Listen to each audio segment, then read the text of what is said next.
आंदोलनाचं नेतृत्व तुम्ही स्वीकारल्यापासून आंदोलनाबद्दलची माहिती तुम्ही सातत्याने वेगवेगळ्या माध्यमातून मांडत आलेला आहात, पण मनोजदादा पाटील हे नेतृत्व घडलं कसं त्याच्याबद्दल आम्हाला थोडंसं जाणून घ्यायचं. त्यामुळे तुमचा प्रवास सुरुवातीचा कसा होता, तुम्ही कुठून आलात, तुमचं पार्श्वभूमी काय आहे, तुमचं शिक्षण काय झालं, यापूर्वी तुम्ही कुठल्या राजकीय पक्षाशी संबंधित होतात का, हा सगळा तुमचा थोडासा इतिहास थोडक्यात सांगा. नाही, मी नेतृत्व हातात नाही घेतलं.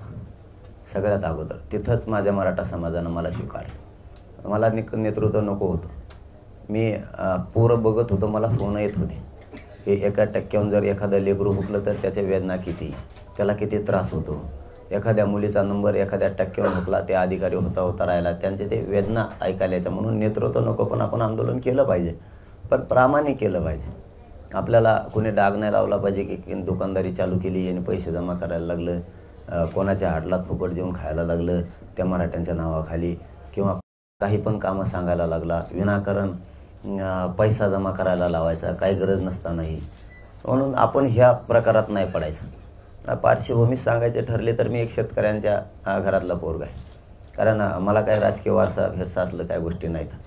मात्र 20-22 वर्षापासून मी सारखा समाजाचं काम करतो. आज इथं मी मोकळ्या मनानं बोलायला लागलो, इतकं मोकळं मी पण बोलत नाही कधी, परंतु मला खरंच कसला नाही आहे आणि हे तपासलं आहे सुद्धा. ज्यावेळेस ते येवल्याचा माणूस म्हणला की हे 5वी शिकलेला आहे, त्या दिवशी त्याच्या अगोदर 3 दिवस सरकारनं शोधलं होतं की मी सगळ्या प्रश्नाचं उत्तर देतोय. पाटील, 1-2 मिनिट माईक फक्त जरा पुढे घेता का? ते आवाज अजिबात जात नाही, सगळं इको जातो. थोडीशी त्यांची गुडघ्याला जागा करून बाजूला घेतली. गुडघे बाजूला घेऊ. हा माईक पुढे पाहिजे,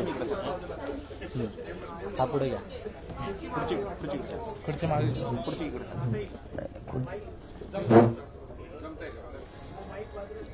हा माईक ठेवायचा का? येतोय का? हॅलो हॅलो हॅलो हॅलो एवढं खाली तुम्हाला हॅलो. हा जमलं पण होतं का गाणे येऊच न घेऊ माय मांडीवर. नाही मै मानता ठन मग आधी 6 रात्री झोपलेलं नाही. काही प्रॉब्लेम नाही ना मांडीवर घेतलं तर मग सुई लागत.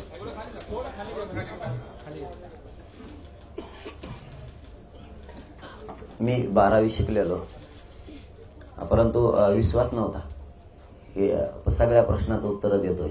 याचा अर्थ खूप शिकलेला पाहिजे. सरकारनं 2-3 दिवस याच्यात घातलेत मी किती शिकलेला आहे म्हणून. मला काय अशी पार्श्वभूमी नाही आहे, फक्त मी जास्त पुस्तकं पण नाही वाचले. जे आहे ते तुमच्यासमोर म्हणतोय. मी दैनंदिन जीवनात येणाऱ्या लोकांच्या अडचणी वाचल्या की याच्यावर तात्काळ पाहिजे. एखाद्या माणसाला नाही का आता भूक लागली तर त्याला आत्ता देणं गरजेचं आहे, तात्काळ. म्हणजे लगेच एखाद्याचा अपघात झाला त्याला तात्काळ हॉस्पिटलला न्यायला पाहिजे. तात्काळ याचा अर्थ लगेच. तुम्ही 15 दिवसांनी नेलं ते मरून जाणार आहे. तसं तात्काळ आम्ही शोधलं की आता याच्यावरती उपचार करायचा असेल तर आरक्षणा विषयावर इतका प्रचंड मोठा लढा उभा राहायला पाहिजे. आणि ते लढा उभा करण्यासाठी आम्ही गोदापट्ट्यातून अगोदर सुरुवात केली. 123 गावं ही 11 तालुक्यातले आम्ही एकत्र केले आणि त्यांना सांगितलं 100% तुम्हाला बाहेर पडायला लागेल. एवढ्या वेळेस विश्वास ठेवा. समाजात एक असं नैराश्याचं वातावरण गेलं होतं की इतक्या ताकदीनं मराठा एकत्र आला, तेव्हा काय झालं नाही, आता हे एकटं काय करणार. एक तर मी बारीक दिसतो, त्याने मला कोणी भरसा आठवायला. पण ते एकत्र करून आम्ही लोकांना सांगितलं की एक वेळेस फक्त तुम्ही उभा राहा. मराठ्यांचा आरक्षणाचा लढा कसा कडे जात नाही आपण बघू. आणि गोदापट्ट्यातले 123 गावं उभा राहिले आणि 29 ऑगस्टला 2.5-3 लाख लोकांचा कार्यक्रम झाला. तिथून खरी धग पूर्ण राज्यभर बसला. अंतरवाली सराटीमध्ये जे आंदोलन सुरुवातीला तुमचं उपोषण सुरू होतं त्यावेळी जो हिंसाचार घडला किंवा तो लाठीमाराची घटना घडली वगैरे, तो या सगळ्या आंदोलनाचा टर्निंग पॉईंट ठरला असं म्हणता येईल का? कारण ज्या गतीनं आंदोलन पुढे गेला आणि आज कुठल्या तरी अंतिम याच्यापर्यंत आलेला आहे, त्या गतीनं झालं नसतं का? नाही, त्याला आम्ही नाही टर्निंग पॉईंट म्हणू शकणार. कारण आपल्या आईचे बहिणीचे डोके फोडून घेऊन टर्निंग पॉईंट किंवा आरक्षण आम्हाला इतकं पण महत्त्वाचं नव्हतं. कारण ते विषय काढला ना तर दादा ज्यांनी बघितलं त्यांनाच माहिती कशा मुंडक्यावर ते पाय दिलेले होते, ते मार कसा होता, कशा प्रकारच्या गोळ्या लागल्या, किती आई बहिणीचे डोके फुटले की ज्यांना घर सोडून कधी या कुठं गेल्या नव्हते. त्यांचे काहीचे पूर्ण नाकं तुटले होते, काहींचे कान अर्धे तुटले होते, डोक्यात 34 टाके होते. हे त्यांनी कधीच बघितलेलं नव्हतं. अशा घरातल्या काही तिथं महिला होत्या. तिथं का आल्या त्या, गोदापट्टा एक केला आणि त्यांना वाटलं भारत देशात आमरण उपोषणा इतकं शांततेचं आंदोलन असू शकत नाही, म्हणून ते त्यात सहभागी झाले होते आणि शांत बसलेले होते. मी खरंच सांगेल, मी बघा, मी कधी खोटं सांगतो, खरं सांगतो. चूक असली ना तर आम्ही मान्यच करतो आमची चूक आहे, कधी पण. आजच नाही, मला काय देणं घेणं नाही, सजा जरी लागली तरी पण आम्ही खरंच बोलतो. काही कारण नव्हतं. अगोदरच्या रात्री ते 400-500 जण पोलीस आले, पण त्याच्या अगोदर एक दिवस असं झालं होतं 29 तारखेला की SP साहेबांनी, कलेक्टर साहेब माझ्याकडे आले. ते म्हणले 2.5-3 लाखाचा शहागडला जो आम्ही आंदोलन केलं होतं, सगळा मॉब बिथरलेला होता. ते फक्त माझ्याकडे आले. ते म्हणले काही करा, यांना फक्त शांत करा, नसता आमच्याकडे असून 2 ते 2,500 इथला फोर्स आहे, खूप काही होऊ शकतं. एका शब्दात सांगितलं, तुम्ही घराकडे जायचं. 2.5 ते 3 लाख लोक घराकडे गेले एका सांगण्याच्या एका शब्दावर. आम्हाला जर धिंगाणा करायचाच असता तर त्याच दिवशी आम्ही केला असता, कारण सगळे पोरच होते. इथं अंतरवलीत 3ऱ्या दिवशी आम्ही कसं काय धिंगाणा करणार? महिला, आमच्या आया बहिणी तिथं बसलेल्या असताना 2-2, 4-4 महिन्याचे लेकरं सुद्धा, ते थंडीत वाजते त्यांना तरी पण लेकरं होते.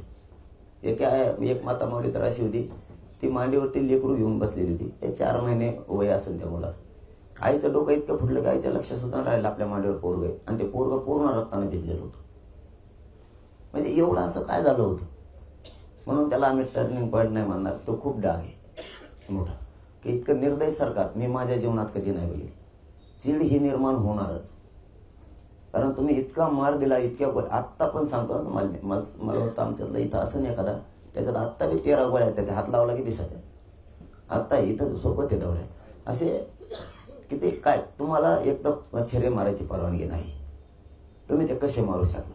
मुंबईपर्यंत पोरं ऍडमिट केले तरी नाही निघाले. काही काहींचे त्या फुफ्फुसाच्या खाली मासात गुंतून बसलेत. ते कसे काढायचे ही सुद्धा आता मोठा प्रश्न आहे. नाही निघाले. म्हणजे इतका अन्याय आणि इतकं हाल. काय केलं होतं तर काहीच नाही. बसले. अगोदरच्या रात्री 5-700 आले. ते म्हणले फक्त तुम्ही उपचार घ्या. मी एकतर उपचार घेत नाही कधी. मी पाणी पित नाही, जेवायचा तर विषयच नाही. इतका कठोर उपोषण करतो. तर ते SP साहेबांनी त्यांनी त्या दिवशी मॉब बिथरलेला शांत केल्यामुळे त्यांनी पाठ थोपाडली.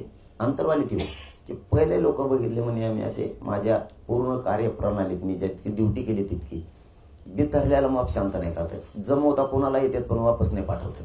तुम्ही वापस पाठवले, कौतुक केलं. त्याच्यावर 2 दिवसानं इतके पोलीस घेऊन आले फक्त उपचारासाठी.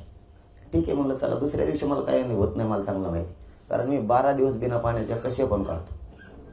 आणि दुसराच दिवस होता. म्हणलं असं कसं करायला? ठीक आहे म्हणलं, तरी पण तुमचं म्हणणं आहे, चला उपचार घेऊन टाक. वापस गेले. 500-600 जेवढे पोलीस होते ते सगळे वापस गेले. ठीक आहे म्हणले, आता उपचार घेतो म्हणलं. सरकारकडून उपचाराचाच आग्रह होता. उपचार घेतो म्हणलं. दुसऱ्या दिवशी सकाळी पुन्हा आले. मग इतके आणले की ते कोणालाच मोजता येत नव्हते. इतके आणले. मग त्यांच्या काही 10-12 गाड्या अशा होत्या, त्यात नुसते दावेच होते. ते 16 ते काय बांधायचं होतं, ऊस तोडून न्यायचं त्यांना काय नाही. नुसते दावेच. काय याच्यात नुसत्या काठ्याच होत्या, काय याच्यात हेल्मेट, वेगळं प्रयोग सगळे यांचे. काय याच्यात ते दूर व्हायचेच आणले होते असे. आणि त्यांनी येताना एक 300-400 पोलीस डायरेक्ट त्या आमच्या लोकांमध्ये घुसला आडवा. आणि ते 2-3 जण त्यांच्यात पांढऱ्या कपड्यात सुद्धा काही लोक होते. आमच्या लोक लक्षात येत होते काय चाललंय ते. त्यांनी फक्त ढकलाढकली केली आणि त्या माईकचे वायर तोडले. माईकचे वायर तुटले की आवाज जायचा बंद झाला. आमचा आवाज जायचा बंद झाला. त्यांच्यात एकमेकाला त्यांनी काय 1-2 चापटे मारले वाटतं बहुतेक. आणि ते कोपर आणतात बघा, पोलिसाला कोपर आणतात. लय नमनबाज आहेत काही पोलीस. काही आखडत होते की तुम्ही हे नका करू, ही वाईट घटना आहे, तुम्ही असं करू नका. मग काही ते कोपर आणले.